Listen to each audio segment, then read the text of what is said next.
अस्सलाम वालेकुम नाज़रीन, आज का सच के साथ मैं हूं नदीम हुसैन। सियासत के मैदान में बिछी बसात जो है वो अब दिलचस्प मरहले में दाखिल हो गई है। बिलावल भुट्टो ज़रदारी जो महंगाई मार्च लेकर निकले हुए हैं और जाहिर है कि वो अब रावलपिंडी के कुर्बो जवार में हैं। आज उन्होंने वज़ीर आज़म इमरान ख़ान को 24 घंटे का नोटिस दिया है कि वो इस्तीफ़ा दें और जाएं। सियासत के अंदर जो इस वक्त हलचल मची हुई है और जिस तरीके से कुछ मोरे आगे बढ़ रहे हैं, कुछ पीछे हट रहे हैं, जाहिर है कि उसने वज़ीर आज़म के ज़हन में भी एक हिजान बर्पा किया है और वो हिजान जो है वो कल मेलसी के जलसे में भी जो है वो दिखाई दिया है। जिस तरीके से उन्होंने अपोजिशन को लताड़ा है और उसके साथ साथ ये भी कहा है कि जब आपकी तहरीक अदम एतमाद नाकाम होगी तो उसके लिए तैयार हैं, जो मैं आपके साथ करूंगा। अब पंजाब में भी एक नई डेवलपमेंट हुई है और अलीम ख़ान जो माजी में पंजाब की वज़ारत आला के उम्मीदवार रहे हैं वो पहुँचे हैं जहांगीर तरीन की पार्टी के इजलास में और ज़ाहिर है उनकी ये आमद इस बात का इंदिया दे रही है कि पंजाब में अब ये दोनों इकट्ठे होकर एक ऐसा ताकतवर ग्रुप तश्कील देने जा रहे हैं जिसके बाद शायद काफ लीग की वो हैसियत रहे और ना ही वो अहमियत रहे। ये दबाव जो है वो चौधरी परवेज़ इलाही साहब के आज के बयान में दिखाई देता है, जो उन्होंने अपने रुफ़का के साथ गुफ्तगू करते हुए दिया कि वज़ीर आज़म को चाहिए कि वो बड़े सियासी फ़ैसले जल्द करें। मामलात हाथ से निकले जा रहे हैं।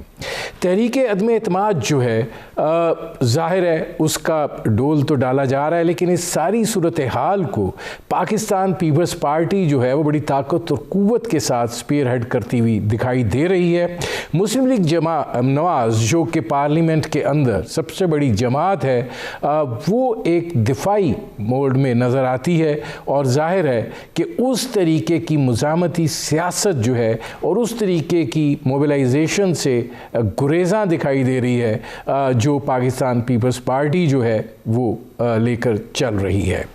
ज़ाहिर है आसिफ अली ज़रदारी साहब मुलाकातें कर रहे हैं और इस तहरीक अदम एतमाद के हवाले से अब मामला जो है वो उस नहज पर पहुंच चुका है जहां पर अब ऐलानात जो हैं वो बाकी हैं और ज़ाहिर है फिर मैदान के अंदर पार्लियामेंट के अंदर जो है वो मैदान सजेगा। लेकिन एक मैदान कल भी सजने जा रहा है और वो है कि कल बिलावल भुट्टो ज़रदारी साहब जो हैं वो रवात से बजरिया एक्सप्रेस वे इस्लामाबाद की तरफ बढ़ेंगे और वो डी चौक जाना चाहते हैं। हुकूमत उनको डी चौक आने देने से गुरेज़ां है। देखना ये है कि वो डी चौक तक पहुँच पाते हैं और जो हुकूमत जो है वो मुज़ाहिमत करती है या उनको आसानी के साथ रास्ता देती है, और अगर मुज़ाहिमत करती है तो फिर इसके असरात जो हैं वो क्या होंगे। तो कल का दिन भी इस हवाले से अहमियत का हामिल भी है। कल रावलपिंडी में होने वाले ऑस्ट्रेलिया के ख़िलाफ़ टेस्ट मैच का भी आखिरी दिन है। अब देखना यह है कि बिलावल भुट्टो ज़रदारी साहब जो है वो रवात से डी चौक तक का मरहला जो है वो कब तक, कितनी देर में और किस तरीके से तय करते हैं, इस हवाले से कल का दिन जो है वो एक अहमियत का हामिल है। बुनियादी तौर पर ये वो मंजरनामा है जिस पर करेंगे बात। हमारे साथ मौजूद हैं अहमद बिलाल महबूब साहब, डायरेक्टर हैं पिलडैट के। हमारे साथ मौजूद हैं शैला रज़ा साहिबा, पाकिस्तान पीपल्स पार्टी की रहनुमा हैं, और हमारे साथ मौजूद हैं डॉक्टर तारिक फजल चौधरी साहब, मुस्लिम लीग नवाज़ के रहनुमा हैं। अहमद बिलाल साहब आपसे ज़रा शुरू करूँगा। सियासी मामलात को देखते हैं आप, तहरीक अदम एतमाद के अंदर सफ़ें जो हैं वो अब हतमी वो जिसे कहते हैं कि शक्ल सूरत में आरास्ता होना शुरू हो गई हैं, दिखाई दे रहा है। देखिए जितना तो नज़र आ रहा था वो पहले भी नज़र आ रहा था, कोई नई डेवलपमेंट तो नहीं हुई, लेकिन पंजाब के अंदर एक नई सफराई नज़र आ रही है। वहाँ पे लगता है कि चीज़ें ज़्यादा एक्टिव हो रही हैं और ऐन मुमकिन है कि जिस तरह इस तरह के कामों में होता है कि पहले दिखाया कुछ जाता है और किया कुछ जाता है, तो ऐन मुमकिन है कि कौमी असम्बली में वज़ीर आज़म के ख़िलाफ़ कुछ होने से पहले पंजाब में कुछ हो जाए, क्योंकि पंजाब में मुझे हलचल ज़्यादा नज़र आ रही है। लेकिन जहाँ तक मरकज़ का ताल्लुक है, उसमें तो कोई नई डेवलपमेंट नहीं हुई। अभी तक तहरीक अदम एतमाद का नोटिस भी नहीं दिया गया है। नोटिस दिया जाएगा तो फिर बात अगले मरहले में दाखिल होगी। पहला मरहला तो नोटिस का है, अभी नोटिस नहीं दिया गया, इजलास की रिक्विजिशन भी नहीं दी गई, तो अब देखते हैं कि वो किस तरफ चीज़ें जाती हैं। नहीं, इसमें अहमद बिलाल साहब ये फरमाइएगा कि तरीन अलीम ख़ान साहब जो हैं वो अब तरीन ग्रुप में बाकायदा शामिल हो गए हैं, और जाहिर है कि वो ये इस बात का दावा कर रहे हैं कि 40 के लगभग लोग जो हैं वो उनके हमरा हैं। तो इससे पंजाब की सियासत जो है उसमें मुस्लिम लीग नवाज़, मुस्लिम लीग काफ और ये एक नया ग्रुप जो कि एक बड़ा ताकतवर ग्रुप अब दिखाई दे रहा है, इसको आप कैसे देखते हैं? चौधरी बरादरान जो हैं वो अब सियासी सौदेबाजी से आउट? नहीं, चौधरी बरादरान सियासी सौदेबाजी से आउट नहीं है, क्योंकि वो पंजाब की हद तक तो उनका सबसे बड़ा ग्रुप है और उन्हीं के सहारे पे पीटीआई की हुकूमत खड़ी भी है। ये जो लोग हैं जो पीटीआई के अंदर शामिल हैं, उनके टिकट पे जीते हुए हैं, इनका वोट देने की तो एक रिस्क है कि वो इसके बाद डिस्क्वालीफाई भी हो सकते हैं। लेकिन चौधरी परवेज़ इलाही साहब का जो ग्रुप है, उनकी पार्टी के जो लोग हैं, उनको ऐसे किसी किस्म की रिस्क का सामना नहीं है। वो तो अगर इनसे जिस वक्त भी चाहें अलग हो जाएंगे, उनकी मेंबरशिप तो बरकरार रहेगी। लिहाजा उनकी रेलेवेंस अपनी जगह है, लेकिन कम हो गई है, क्योंकि अगर दूसरा ग्रुप ज़्यादा स्ट्रांग हो गया है तो इसका मतलब ये है कि तहरीक अदम एतमाद के लिए टोटल डिपेंडेंस जो पहले परवेज़ इलाही साहब के ऊपर थी पंजाब की हद तक, वो अब नहीं रही।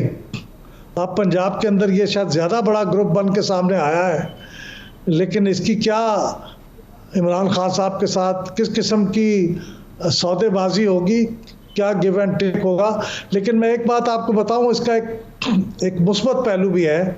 पार्टियों के अंदर जो हेड्स हैं पार्टीज़ के, उनकी डिक्टेटरशिप है। पार्टियों के अंदर जो मेंबर्स हैं, एमपीएज हैं, उनको कोई अहमियत नहीं दी जाती। तो इस वक्त ये जो मौका है, इसमें पार्टी के एमपीएज ने अपने आप को असर्ट किया है, अपनी बात को मनवाने की कोशिश कर रहे हैं, तो उससे पार्टियों के अंदर शायद जमहूरियत बेहतर अंदाज में आएगी। और ये कोई नेगेटिव बात नहीं है, ये बहुत पॉजिटिव बात है कि मेंबर जो हैं वो अपने आप को असर्ट कर रहे हैं। ठीक है, पार्टियों के अंदर किसी जागीरदाराना किस्म की जो सोच है उसका खात्मा होगा और उसके नतीजे में मेंबर्स की भी कोई हैसियत होगी।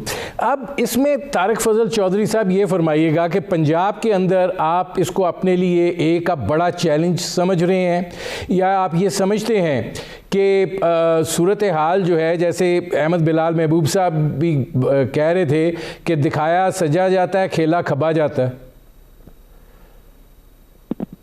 हाँ, बिस्मिल्लाहिर्रहमानिर्रहीम। बहुत शुक्रिया नदीम भाई।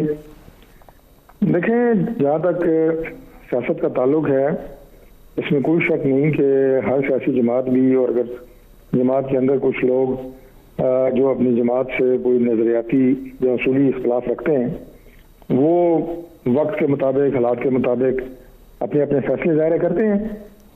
और इस वक्त जो सूरत हाल चल रही है, इसमें कोई शक नहीं है कि पाकिस्तान तहरीक इंसाफ की जो मौजूदा क़यादत है, उससे अवाम तो नाला है ही हैं, और अपोजिशन के मेंबरान को भी मैं समझता हूँ कि अब उन्होंने इस हद तक प्रेशराइज कर दिया है कि जल्द अज जल्द हमारी इस एक नालायक और नायाल हुकूमत से हमारी जान छुड़ाई जाए।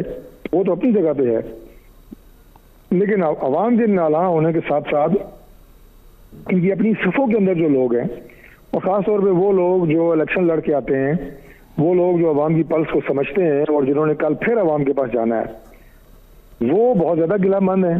उन्हें पता है कि इनकी पॉलिसीज़ के नतीजे में पाकिस्तान किस बुरान से और अवाम किस मुसीबत से दो चार हुए हैं, और कल अगर वो अवाम के पास दोबारा इसी पार्टी का टिकट लेके जाएंगे और दोबारा तब्दीली की बात करेंगे, तो अवामी रिएक्शन को वो बहुत अच्छे तरीके से समझते हैं कि उसके नतीजे में अवाम क्या करेंगे उनके साथ।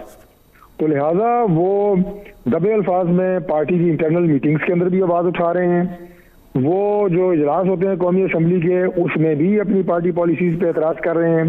जो लोग नॉन इलेक्टेड हैं, जो अवाम से लाताल्लुक हैं और वो गवर्नमेंट में पोजीशन होल्डर हैं, आला पोजीशनों पे फाइज हैं, बल्कि मैं ये कहूँगा कि वज़ीर आज़म उन्हीं के मशवरों पे चलते हैं, उन्हीं के फैसलों के, उन्हीं की जो राय है उसी के मुताबिक फैसले होते हैं। जो अवाम दुश्मन हैं, गरीब खुश हैं, तो ये लोग तो बहुत ज़्यादा फ्रस्ट्रेटेड हैं। और अब अगर उन्हें को उम्मीद की किरण नज़र आ रही है आगे कि उसमें अपोजिशन की जमातें मिल के एक हिकमत अमली बना रही हैं जिससे न सिर्फ पाकिस्तान की आवाम की जान छूटेगी और लोग जो हैं वो बहुत जल्द इंशाल्लाह खुशखबरी सुनेंगे, तो उन्होंने यकीनन मूव तो करनी है। उन्होंने देखना है हमारा मुस्तकबिल किस में है, किसके साथ है। जब आप लोगों से वोट लेते हैं तो मैं आखिरी बात कर रहा हूँ नदीम साहब, जब आप लोगों से वोट लेते हैं और फिर आपने उसके बाद देखना होता है कि मैंने डिलीवर क्या किया है, तो एक चीज होती है ज़मीर, उसकी भी तो कोई आवाज होती है। मैं अपने अवाम से वादा करके आऊँ कि मैं जनाब आपकी तकदीर बदल दूंगा और तब्दीली लेके आऊंगा, और 5.5 साल मैं उनकी जिंदगी गर्क कर दूं, तो मुझे नहीं एहसास होगा कि मैंने क्या वादे किया है। मैं एक ब्रेक लेना पड़ा है तारिक साहब, इसमें आई फ्रेंड बट्स बहुत हैं, उस पर भी आते हैं। नाज़रीन, हमारी गुफ्तगू जारी है, एक मुख्तसर से कमर्शियल ब्रेक का वक्त हुआ है, मिलते हैं इस वक्फे के बाद।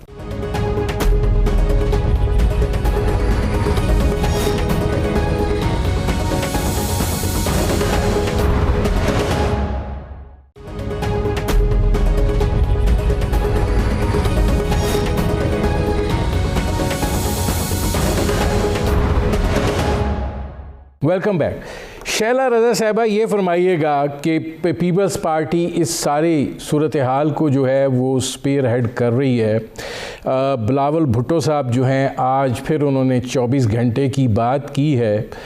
आपको क्या यकीन है कि जिस तरीके से सियासी तब्दीलियां हो रही हैं, मंजरनामे के ऊपर बहुत सारे खिलाड़ी नमूदार हो रहे हैं, पीछे हट रहे हैं, आपको क्या यकीन है कि ये तहरीक अदम एतमाद जो है वो अब आ जाएगी, इस हवाले से मामलात आगे बढ़ेंगे? बहुत शुक्रिया नदीम साहब, और आप सब लोगों को और जो सब देख रहे हैं उनको भी मेरा सलाम हो।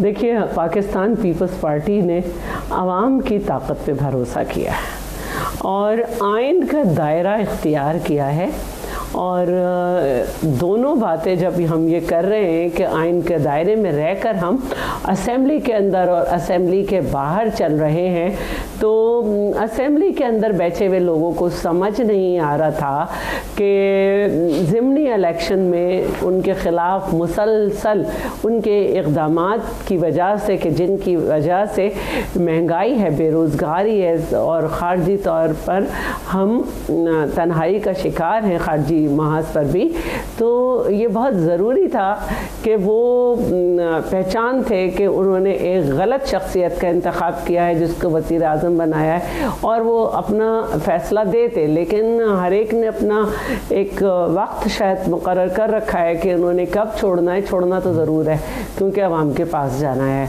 तो हमने फिर ये आवाम का रास्ता अख्तियार किया और आवाम को आवाज़ दी, और आवाम देख रहे थे कि वो आवाम जहाँ पे मौका मिला था कि इलेक्शन के रिजल्ट। देखिए शैला रज़ा साहबा, इन जुलूसों से तो फ़र्क नहीं पड़ेगा, असल चीज़ ये है कि आप लोगों को ये यकीन है कि आपकी नंबर गेम पूरी है, आपका जो आगे का नक्शा है, रोड मैप है, वो तय है, और ये नहीं कि अगर तहरीक अदम एतमाद जाती है और फिर अगर वो नाकाम होती है, क्योंकि बिलावल भुट्टो ज़रदारी साहब ये बात कह चुके हैं कि हम कोशिश करेंगे, यकीन से कुछ नहीं कह सकता, तो फिर इमरान खान साहब कह रहे हैं कि तैयार रहें।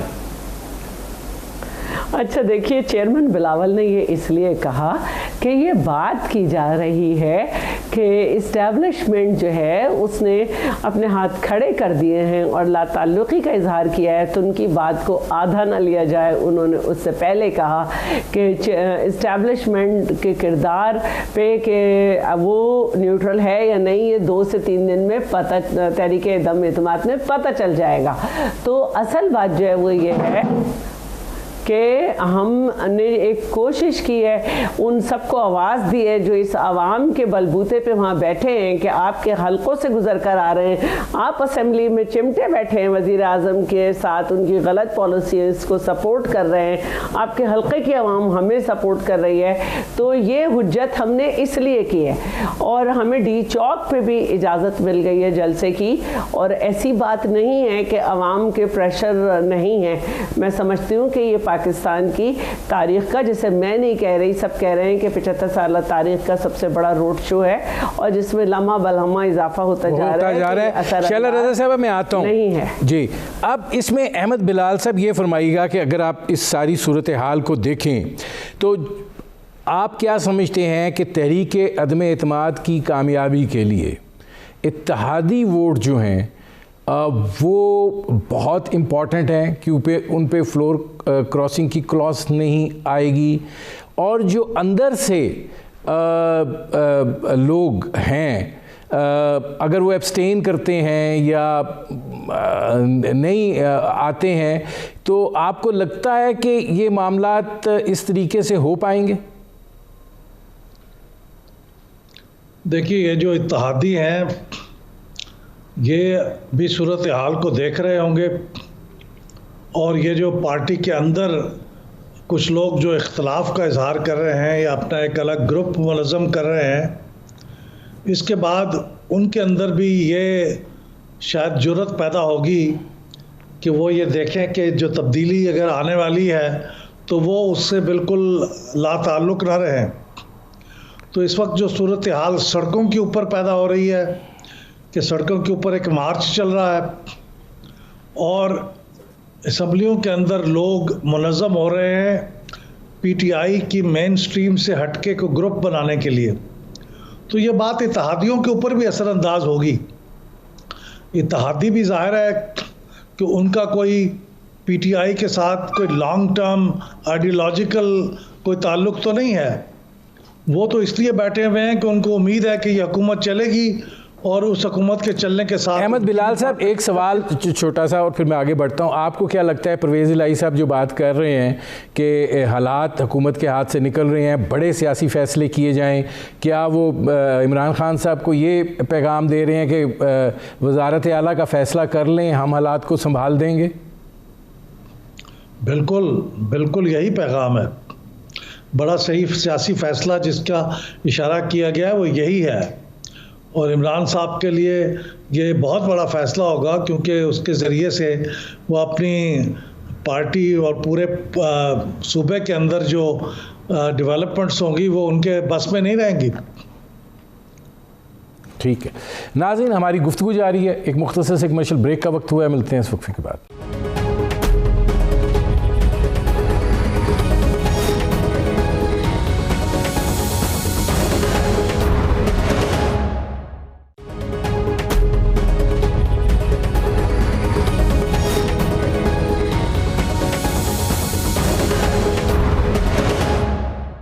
Welcome back.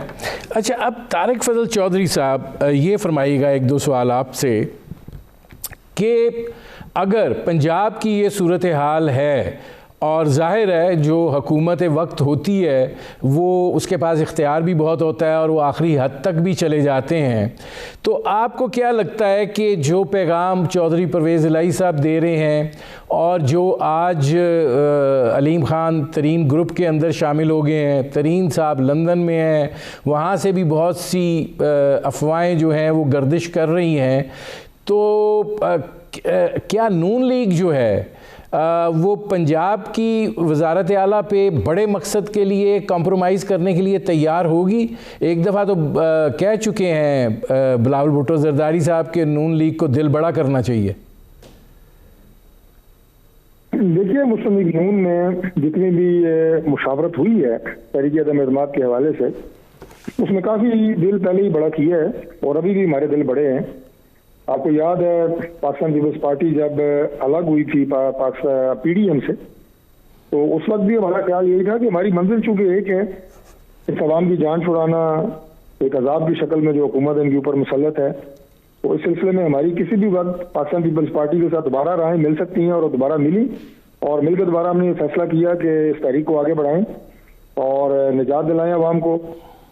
तो लेकिन इसमें तारिक फजल चौधरी साहब सवाल ये है कि आप लोग उस तरह फ्रंट फुट पे नहीं दिखाई दे रहे जिस तरह पाकिस्तान पीपल्स पार्टी है। मैं पहले आपकी अपनी पाकिस्तान पीपल्स पार्टी के चेयरमैन अगर मार्च कर रहे हैं या अपना जो कंटेनर या ट्रक उनके साथ मूव कर रहा है उसकी छत पे खड़े हैं तो जाहिर है वो एक मार्च कर रहे हैं, वो ज़्यादा आपको मीडिया पे नजर आएंगे। हमारी मार्च अभी शुरू नहीं हुई और मुझे उम्मीद है कि उसकी नौबत नहीं आएगी, उससे पहले ही इंशाल्लाह ये तरीक़े कामयाब हो जाएगी। जहाँ तक ताल्लुक है पंजाब का, आपने सवाल किया था, तो इसके ऊपर बहुत बहस हुई और तमाम पार्टियों ने इसके ऊपर अपनी राय दी। दो बातें हैं इसमें नदीम साहब। पहली बात तो ये है कि कोई भी फैसला इस हवाले से पाकिस्तान मुस्लिम लीग नून अलग से नहीं करेगी, ये एक मुतहदा अपोजिशन का फैसला होगा। और दूसरी बात ये है कि क्या हिकमत अमली तय पाई है और मुस्लिम लीग काफ जो है वो इस सिलसिले में क्या करेगी और आगे क्या होगा, ये सारी बातें जब वक्त मुनासिब होगा उस वक्त सामने लेके आई जाएंगी। और चूंकि काफ लीग की जो क़यादत है वो बहुत मेच्योर एक सियासी घराना है, सियासी खानदान है, पॉलिटिकल बैकग्राउंड उनका बड़ा स्ट्रांग है, तो हम उम्मीद करते हैं कि वो सही फैसला करेंगे, आखिरी वक्त में करेंगे लेकिन सही फैसला करेंगे। और ये अब जो आखिरी बात मैं अर्ज कर दूं इस हवाले से कि वजारत उज़्मा पंजाब की कोई गवर्नरी, कोई प्राइम मिनिस्ट्री, ये इस वक्त मैटर नहीं करती।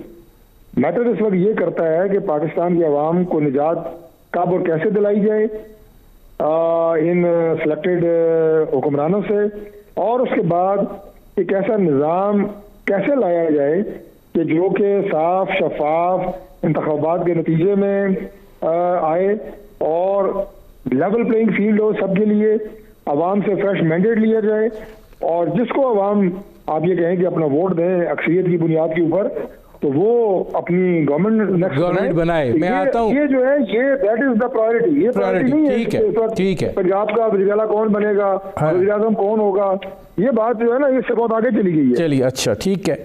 अब इसमें शैला रज़ा साहबा ये फरमाइएगा कि इधर तो इस्लामाबाद में पार्लियामेंट की जो है वो तज़ीन व आराइश हो रही है और ज़ाहिर है कि कुछ अरसे के लिए बंद है, फिर आगे OIC का वज़राए ख़ारजा का इजलास भी आ रहा है, फिर आपने इजलास रिक्विज़िट करना है, फिर स्पीकर इजलास बुलाएगा, फिर वो आपने वो देनी है तहरीक अदम एतमाद की तहरीक, फिर उसमें गैप, तो ये कोई 1 महीने का प्रोसेस लगता है।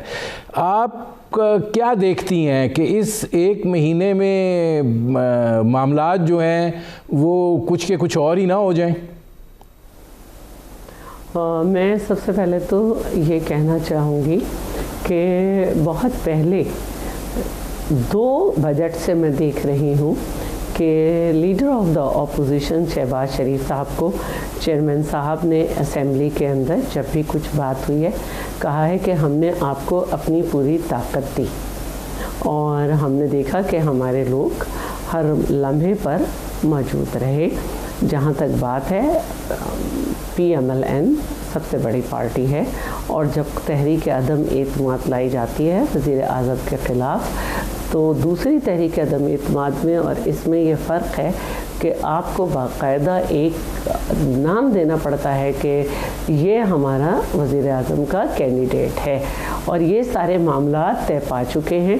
यहाँ तक कि कल जब कोई बात नदीम अफजल चंद के यहाँ पूछी गई तो चेयरमैन ने कहा कि आप क्या चाहते हैं कि मैं यहाँ पर आपके किसी सवाल पर PMLN के ख़िलाफ़ कोई बात करूँ? ऐसी कोई बात नहीं करूँगा। तो अब मुझे नहीं मालूम कि ये किस वक्त किस तनाजुर में दिल बड़े की बात की गई, लेकिन फ़िलहाल ऐसे कोई मामलात नहीं हैं और सबको मालूम है कि यही लॉन्ग मार्च अगर इसमें टुंटा ना फंसाया जाता उस वक्त इस्तीफ़े का तो मामलात बहुत बदल चुके होते हैं। हमारी इससे ज़्यादा तैयारी थी।